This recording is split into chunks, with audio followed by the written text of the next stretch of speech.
So he was alive. 3 days and 3 nights the fish chasing around the ocean, dead or alive. Alive. On the 3rd day, vomits him on the seashore and asking, dead or alive? Alive. What did Jesus say? He said, for as Jonah was, once was Jonah. Just like Jonah. For as Jonah was, so shall the Son of Man be. Referring to himself. How was Jonah? Dead or alive? Alive. How was Jesus for 3 days and 3 nights in the tomb, according to the Christian belief? How was he? Dead or alive? Dead. He was dead, according to your belief. In other words, he's unlike Jonah. Can't you see? He said, I will be like Jonah, and you are telling me, these 1,200 million Christians of the world, that he was unlike Jonah. He said, I will be like Jonah, you say he is unlike Jonah. If I was a Jew, I will not accept him as my Messiah. I am told in the Quran that Jesus was the Messiah. I accept.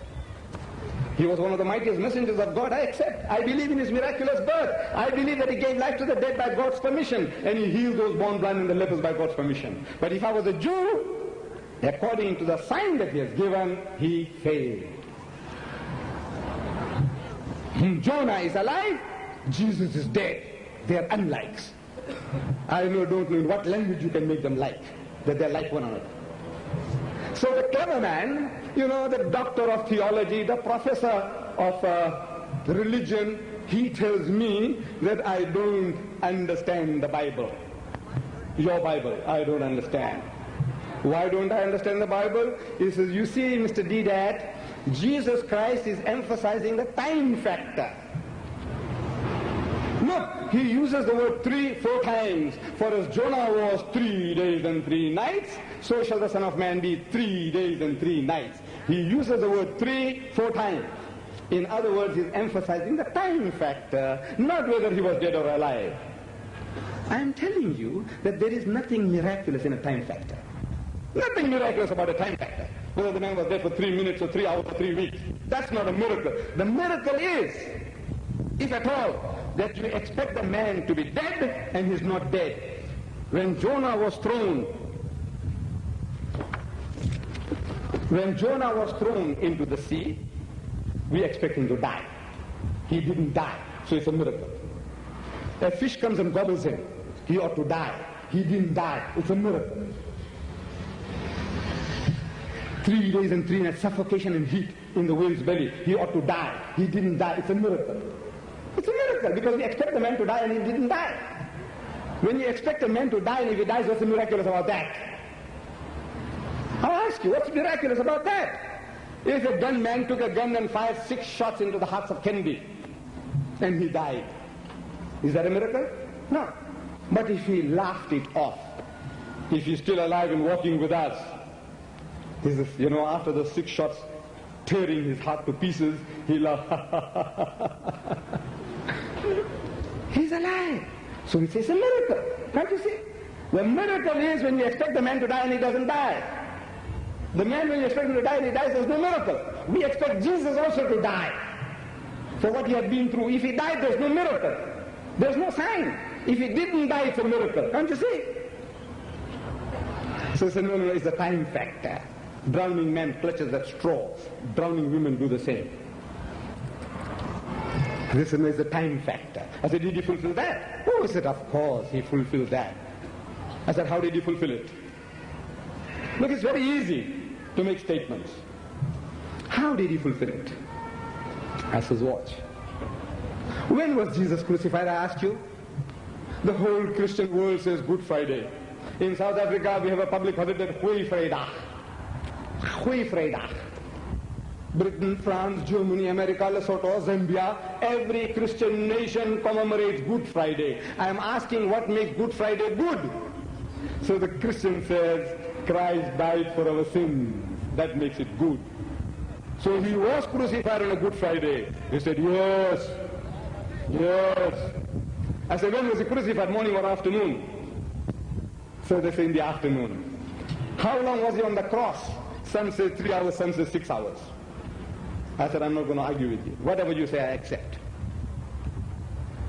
You know, when we read the scriptures, they tell us that when they wanted to crucify Jesus, they were in a hurry. And they were in such a hurry that Josh tells us in his book, The Resurrection Factor, that within some 12 hours there were 6 separate trials in 12 hours. 6 trials he went through. These things only happen in films. These sort of things, 6 trials in 12 hours from midnight till the next morning and carry on, 6 trials in 12 hours only take place on films. But I believe whatever you tell me. Whatever you tell me, I will accept. So the Jews were in a hurry to put him up on the cross. You know why? Because of the general public. Jesus was the hero, the general public. They loved him. The man had healed the blind and the lepers and quickened the dead. He had fed so many thousands of people with bread and fish. He was the hero. And if they discovered, the general public, that the hero's life was in danger, they would have been a riot. So they had a midnight trial. Early in the morning they take him to Pilate. Pilate says, not my kettle of fish, take him to Herod. Herod says, I'm not interested, take him back to Pilate. And hurry. And they did 6 trials in 12 hours. 6. As if they had nothing else to do. But I believe what you tell me. They succeeded in putting him up on the cross. According to your witnesses. According to your witnesses. But as much as they were in a hurry to put him up, they were in a hurry to bring him down. You know why? Because of the Sabbath. Because at sunset on Friday, 6 o'clock, the Sabbath starts. You see, the Jews, they count their days night and day, night and day. We Muslims, we count our days night and day, not day and night. We count night and day. 6 o'clock, our day begins in the evening.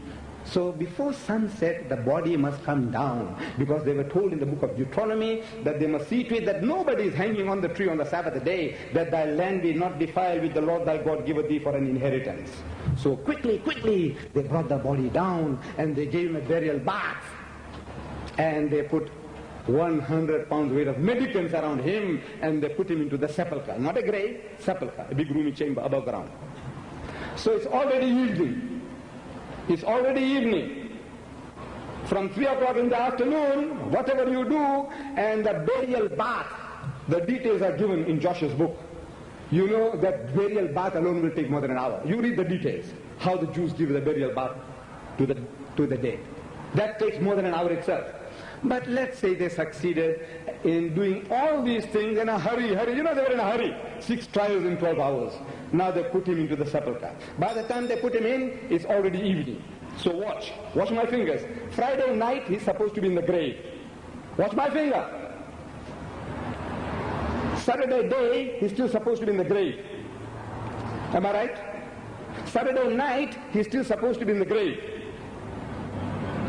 But Sunday morning, first day of the week, when Mary Magdalene goes to the tomb was empty. That's what your witnesses say. I'm asking how many days and how many nights. You remember? I said supposed. You know why? Because the Bible doesn't say actually when he came out, he could have come out Friday night. But because the Bible doesn't say, I won't say it. So, Friday night, Saturday day, Saturday night.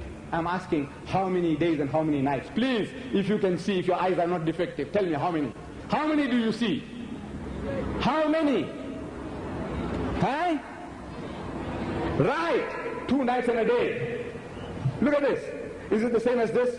He said, for as Jonah was 3 days and 3 nights, so shall the Son of Man be 3 days and 3 nights. 3 and 3, 3 and 3. Look at this. Look at this. 2 and 1. Look at this. Please tell me now it means the same thing. I want to know what you are reading. I want to know what you are reading in your own book. The man is telling you what is going to happen will be like Jonah. And the sign of Jonah is a miracle. And the only miracle you can attribute to this man Jonah is that we expect him to die, and he didn't die. Jesus, we expect him also to die. If he died, it is not a sign. If he didn't die, it's a sign. Mr. Chairman, ladies and gentlemen of the jury, the verdict is there. Can you see? The people have been programmed. We all get programmed from childhood. When I went to America, Berkeley University in San Francisco, I was alleging against these American students and professors. I said, you people are brainwashed. I told them, you are brainwashed. Of course, I could afford to talk to them. The American can take it. He is the almighty, great guy. He can take it. I said, you people are brainwashed. So one American, professor, he interjected. He said, no, not brainwashed, programmed. I said, I beg your pardon, programmed. So, Mr. Chairman, ladies and gentlemen, I hope by the time this meeting is over, you will be reprogrammed into reading the book as it is and not as you are made to understand. Thank you very much, ladies and gentlemen.